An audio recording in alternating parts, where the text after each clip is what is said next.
Well, welcome back. We're the Lollygaggers. Yes, and today we are back in one of our favorite cities, Charleston, South Carolina. That's right. We're celebrating the nation's 250th birthday in the nation's most historic city. Open road, coffee cups, map folded wrong. Tyson and Lizzie hum along, swapping old town songs. Coastal views in the rear, salt on our shoes.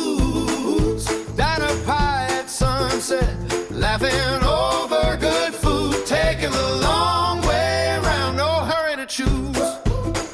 We are the Lollygaggers. All right, so today, fellow Lollygaggers, is going to be a great day No doubt. here. Yes, here in Charleston, South Carolina. Tell them what we're going to do, babe. So we're going to hit every relevant place in and around Charleston to the American Revolution. Yes. So whether it's old forts or dungeons or coffee shops or restaurants, Yes. you name it, we're going to go there. Whether it's powder magazines or cannons, artillery or muskets, We're doing it all. we're doing it all, friends. Come along with us. Are you ready? Yeah, let's go lollygag.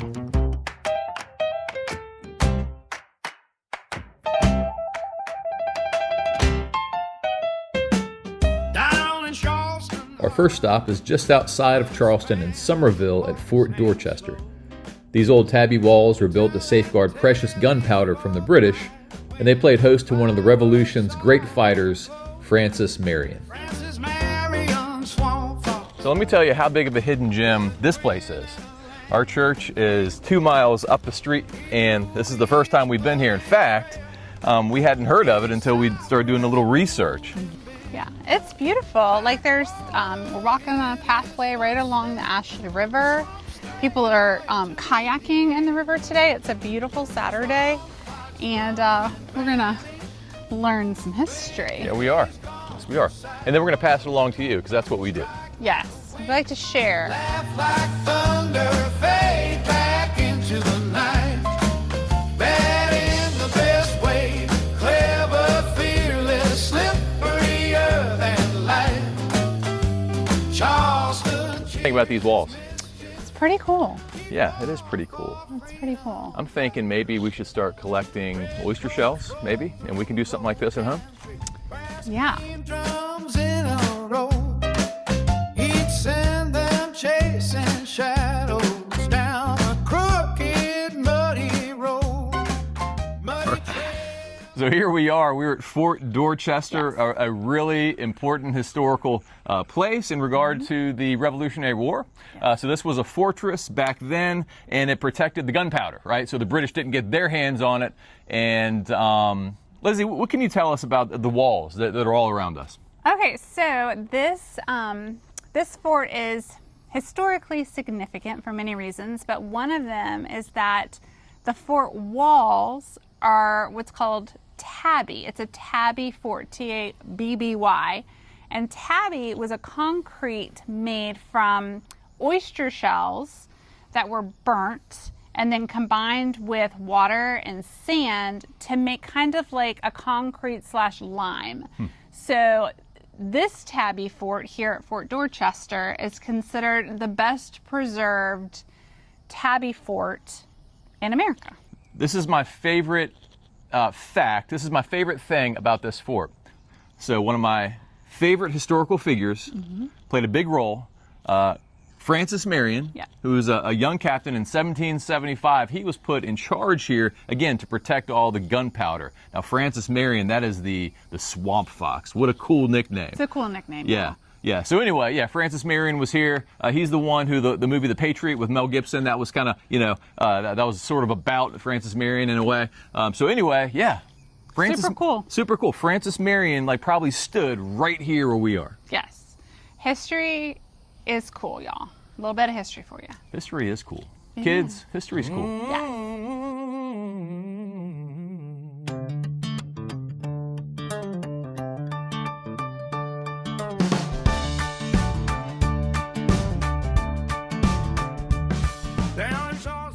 Next, we move down the river to the stunning grounds of Middleton Place.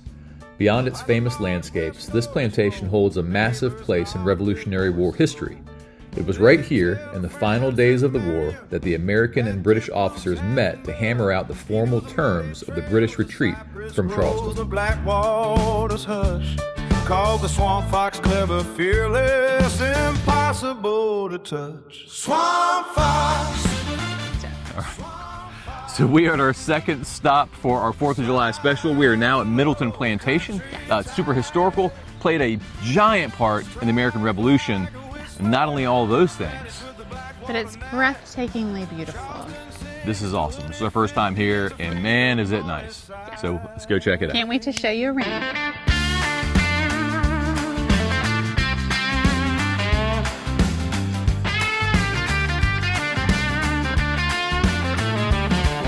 Red coats came in bright red lines, drums and maps and marching pride. Each strike like a Hey, look at this. Look at this tree. Look how big this is.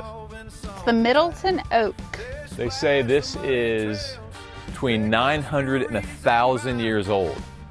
So, 250th birthday for America. This makes America look like a newborn. How awesome is this tree? How awesome is this? swamp fox, swamp fox, sly as a Lowcountry tide. Strike like a whisper, vanish with the black water night. Charleston sings to her. Okay, so yeah, we're at Middleton Plantation, and this gorgeous brick house right behind me. This is the only part of the original estate that is still standing, but it is fantastic. Yes, you can tell just by looking at the remaining part of the original building, you can tell how beautiful it was before essentially it was damaged quite extensively by the tides of war. The estate's owner, Arthur Middleton, was a fierce patriot who even signed the Declaration of Independence. But the historic home you see today has survived quite a story. The main house was actually burned to the ground by Union troops during the Civil War in 1865. The family later restored the surviving guest wing, which reopened as the historic house museum you can tour today. What are you gonna do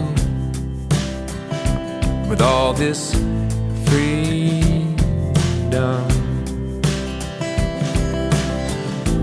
What are you gonna do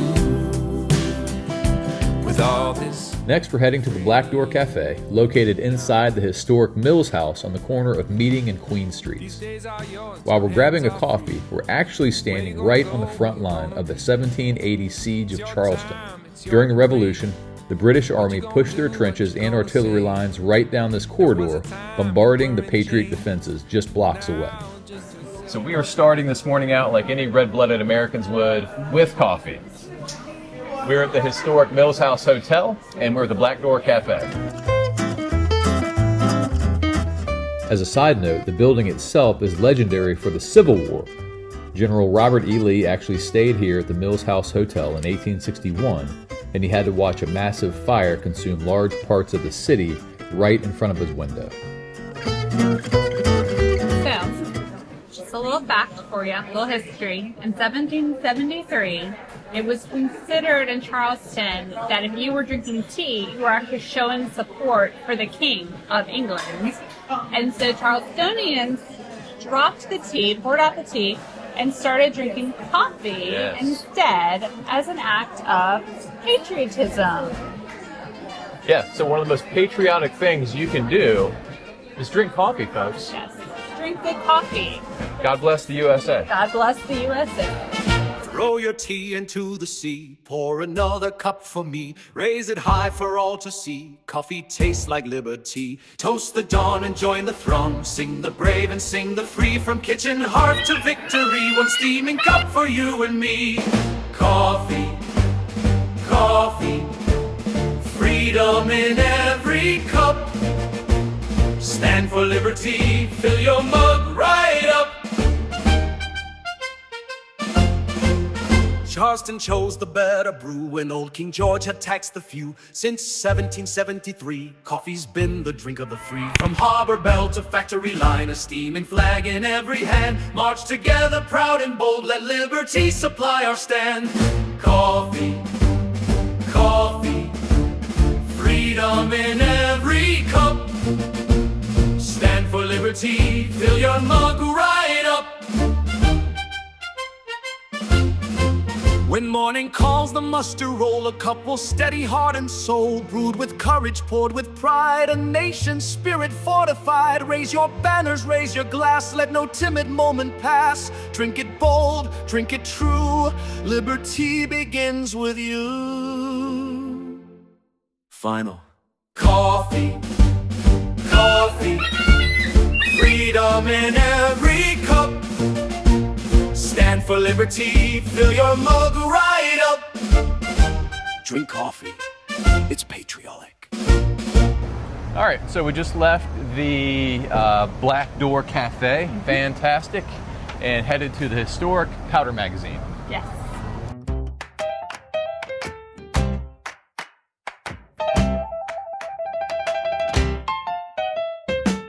Down in Charleston Harbor, where the span. Right around the corner from the cafe sits a true survivor of early American history, the Powder Magazine.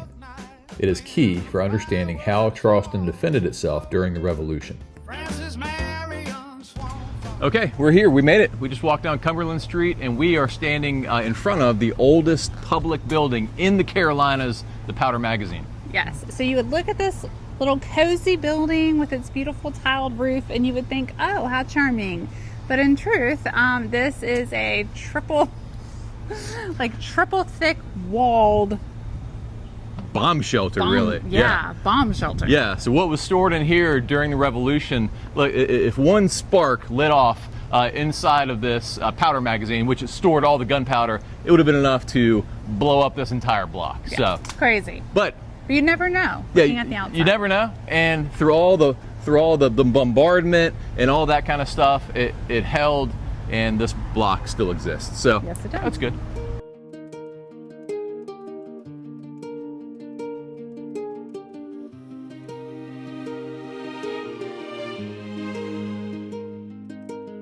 Morning through the Spanish. Okay, we're on our way to the old Exchange and Dungeon building. Yes, Old Exchange and Provost. Provost building, yeah, the dungeon. And it is toasty out today. Yes, humid, hot, we are melting, but man, All we're those- doing this for you. Yeah, doing it for you. Hey, this feels good. Shady. In the shade. The Yeah. shade is nice. Find a gate with secret roses.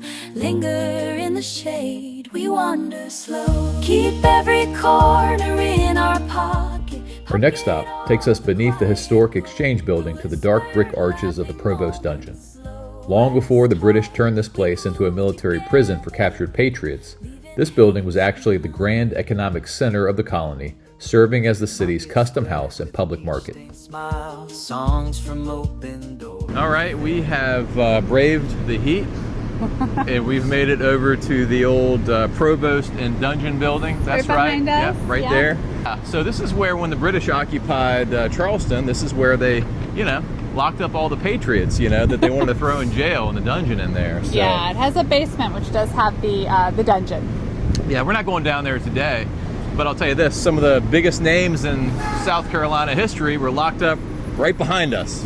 It is historic, y'all. Yes, Very it is historic. Yep.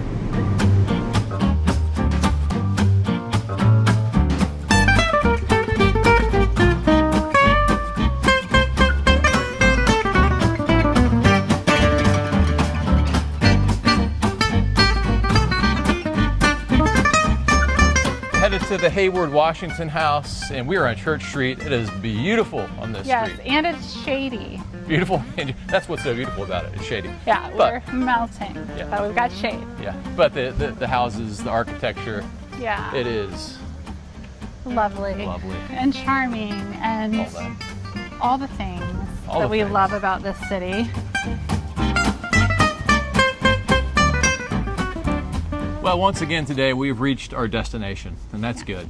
We're- That house right there. yeah, that house right there, that is the Heyward-Washington house, correct? Yes, Heyward-Washington house. Yeah, and so Thomas Heyward Jr., right? Jr. A signer of the Declaration of Independence. That was his house. In fact, he had it built So Heyward was a contemporary of Arthur Middleton of Middleton Plantation, which you have already seen and where we have already been. Yeah. And so this is interesting right here. So George Washington in like the 1790s, after we won the war, when he was doing like his victory lap, all around, yeah. So he rented this house as his headquarters in South Carolina. Yes. Rented it from his fellow patriot. Yes, Thomas Heyward Jr. Right here. So George Washington has stood, went, slept, all the things right there in the Heyward-Washington house. That's right. In downtown Charleston. That's right. We walked George Washington's steps today. Yes, we did. So kids, once again, history is fun. History is fun.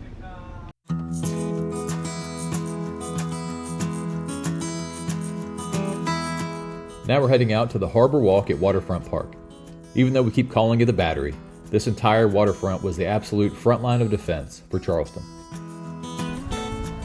So we are walking towards the Battery, which should be a little relief from the heat.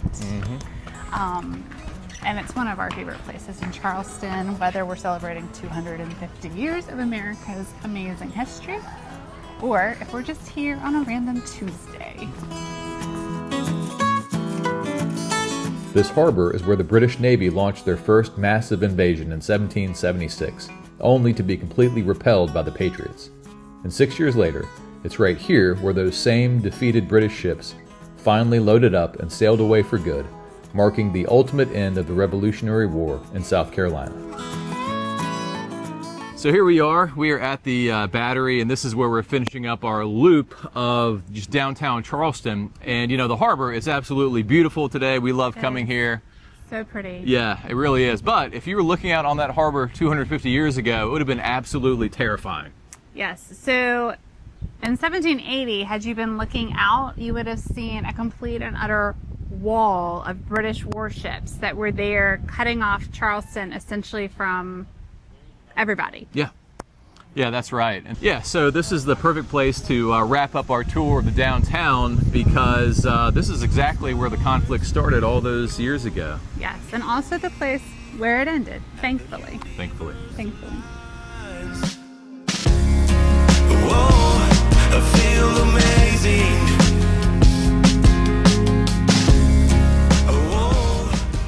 So we're moving on from the Battery, walking through Battery Park right now, which is really nice and shady. It is beautiful over here. It is. But all this, walking through the 18th century, sorry, it's made us hungry. So we're gonna head over to Fleet Landing. Oh no, but thank you so much. Sweetgrass, flowers. Roses. Very pretty. Um, But I don't have any cash on me. So heading to Fleet Landing, which is one of our favorite spots. Has nothing to do with the Revolutionary War, but it is a big piece of our nation's history. Yep. You want to know how? How? Tell me all about the Navy. Let me tell you. Let me drop some knowledge.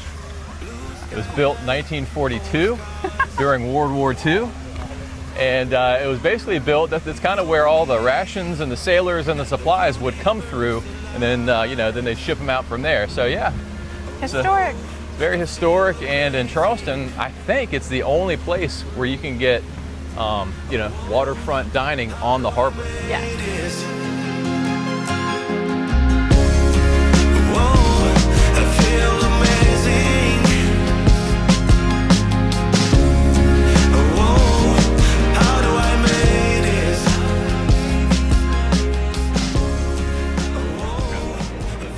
So we are having lunch today at Fleet Landing, which is one of our favorite spots in Charleston to grab a bite. Yeah, super busy, but I tell you what, the service is great. So they do a really good job. And another thing, we mentioned this in our Charleston Eats video, I believe. Another thing we like about Fleet Landing is that it's a really large restaurant and all of the walls have views. So whether you eat inside or outside, you're basically going to have a beautiful waterfront view.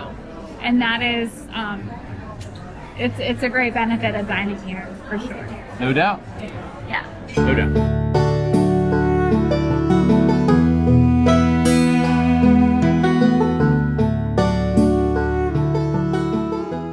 Okay, so I got a fried green tomato, BLT. Yeah. which comes with up, James? Gouda. Yes. Cool. Awesome. Yeah. This is our awesome server, James. Anything else I can get you? Doing I good. think we're good. Yeah. Thank you. So I got a fried green tomato BLT, which came with smoked Gouda, which looks really good. It does look good. Yeah. And then as my side, I surprise got pimented cheese grits Well, what do you know? because I love them. So pretty standard stuff. I got the fried oyster po' boy, got some fries, and you know what? I'm gonna dig in. I'm hungry. Oh no! Oh, look at that. Sorry, I can put it back in. It's no big deal. Oh.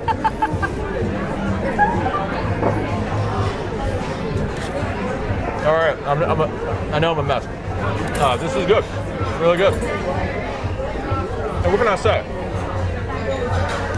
The fried oyster po' boy. What's not to like about it? But yeah, it is good though. Oysters are, they're fried, so nice and crispy. It's hot. Flavor's great. The sauce on there, I'm not sure exactly what it is, but digging it. I'm digging it. These days are yours, your hands are free. Where you gonna go, who you gonna be? It's your time, it's your parade. What you gonna do, what you gonna Lizzie, how'd you like your lunch? Oh, I thought it was delightful. I feel like the older I get, I don't know if this is age, the less I want a lot of bread. So I definitely do tend to take the bread so that I can get the really good part of my meal. But it was delicious. That fried green tomato was super thick with the Gouda and the microgreens and the bacon. Loved the red pepper remoulade. It was delicious. Good. I'm glad you liked it. You took your bread off and you ate it just like you said. But what do we call that? I didn't eat the bread. No, you ate the guts. guts. You ate the gut. I do call it that. That's what Lizzie likes to do. She likes to eat the guts. I like to eat the gut.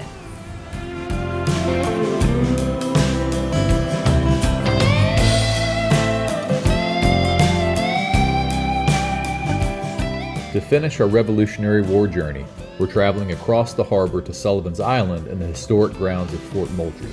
This is the exact spot where the fight for the American South truly began. trust? Take your time. So we're on a shuttle bus headed to Fort Moultrie. So we parked in Mount Pleasant at a high school, and we're on our way. Guessing it's going to be pretty busy.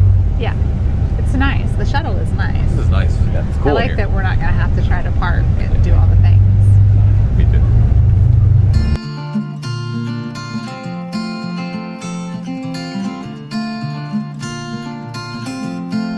We are at Fort Moultrie. Yep, we sure are. The shuttle brought us here. Which was delightful, not Yeah, having to park. That was really nice, actually. We were not looking forward to that, but man, it was good. It was good. So yeah, we're here at Fort Moultrie, and they've got, so they're gonna have musket firing exhibitions and artillery firing exhibitions, and I think they have a living history exhibit where, you can see how people would have lived, back in the day of the Revolution. So yeah, we're gonna have fun looking around.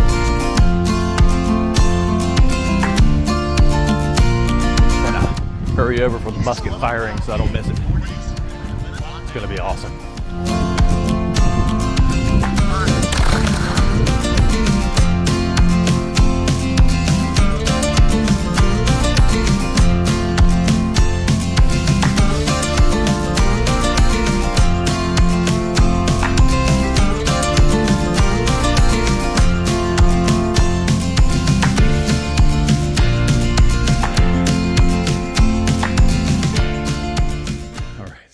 We are in the visitor center at Fort Moultrie.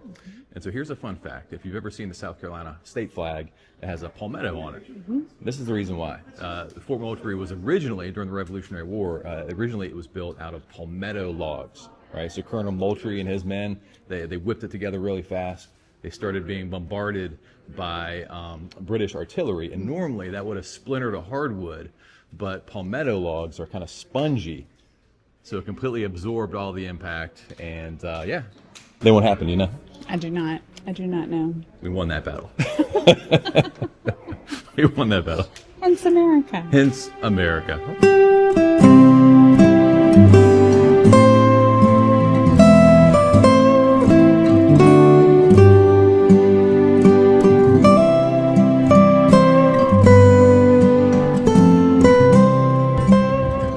we're here at Fort Moultrie, Sullivan's Island. Yeah, very cool. Yes, definitely worth a visit to the visitor center. They have a wonderful 13-minute video that talks about the Battle of Sullivan's Island, talks about the positioning of Sullivan's Island as it related to the Revolutionary War and the Civil War. It's really cool. At Breach Inlet, Clinton's soldiers attempted to cross over to Sullivan's Island in boats. This fort is Fort Moultrie, named after William Moultrie, who was Colonel. who was a colonel. I mean, he wound up being a general, and then he wound up being the mayor, right, of Charleston, so pretty big deal. But they named it after him because he was the one in charge when he was a colonel at the War of Sullivan's Island, or the battle, the battle, yeah, right? It wasn't they Sullivan. didn't have their own war, you know. It was a They're part part of a bigger war. Yeah. So the British, right, attacking from sea. It was Moultrie and all of his men who defended Charleston, right? And they defeated the British, and it's a good thing they did. Yeah. Because we really don't know. I don't want to overstate the importance of that battle, but we don't know what would have happened if they would have fallen. I mean, we could be British right now. We could be British. I mean, we are Anglophiles, but we like being American. Yeah, we do. Just think, we could be eating chips, but having to call them crisps. It's true. We could be eating fries, but calling them chips. Yeah. We could be having beans on toast. Beans on toast, y'all, at breakfast. Oh, that's no way to live. So thank the Lord for Colonel Moultrie Yes. and the defenders of Sullivan's Island. Yes. Yeah, and we love our Brits, you know, our brothers and sisters from across the pond, but they're not so bad. We do, but we appreciate being American very much. Proud to be an American. Okay. All right, folks. Well, it has come to the end of our days celebrating America's 250th birthday in Charleston, South Carolina. Sad, y'all, but we need some AC and some hydration. Yeah. It is 98 degrees. Yeah, we can't do anymore. We've pushed it to the limit. Yes. But it has been great. We've really enjoyed our time. And until we see you again. Yes, like and subscribe. Yeah, like and subscribe. And God bless America. God bless you wherever you are. We'll see you again soon. Cheers. Take care. We are the Lollygaggers, chasing sun and miles, Tyson and Lizzie laughing, finding joy.